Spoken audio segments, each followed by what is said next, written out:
আপনারা কোথা থেকে আসছেন? আমরা ঢাকা বাংলাদেশ থেকে এসেছি। জি। আমরা ফ্যামিলি নিয়ে আসছি। আমরা এখানে 12 দিনের প্রোগ্রাম।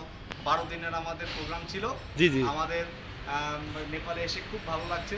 জি। প্রথমে আমরা গিয়েছি নাগরকোট, ভক্তপুর, জি। তারপরে সেখান থেকে পোখারা, জি, জি। তারপরে মুক্তিনাথ হয়ে জি, জি। লুম্বিনী, মুক্তিনাথ, পোখারা, লুম্বিনী, জনকপুর হয়ে আবার কাঠমান্ডু আসলাম। জনকপুরে গেছেন, হ্যাঁ, মুক্তিনাথও গেছেন, মনোকামনাও গেছেন। হ্যাঁ। ও তাহলে আপনারা তো নেপালের সব বড় বড় মন্দির, শক্তিপীঠ দর্শন হয়েছে। হ্যাঁ। ও কেমন লাগলো নেপাল? অনেক ভালো লাগছে, অনেক মানে ভালো, অনেক ইট ইজ আনবিলিভেবল।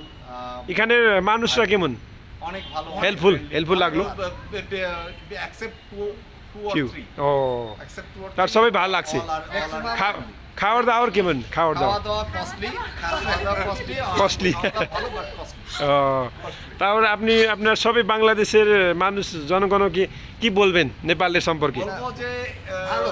একটু বেশি টাকা নিয়ে এসে হ্যাঁ। একটু যেন ঘুরে যায়। ভালো করে ঘুরে যান। এখানে কাছেও আসেন না, আপনারা কি ফ্লাইট দিয়ে আসছেন? হ্যাঁ, Flight. দিয়ে এসেছি আমরা। ফ্লাইট না হলে ইন্ডিয়া তো বড়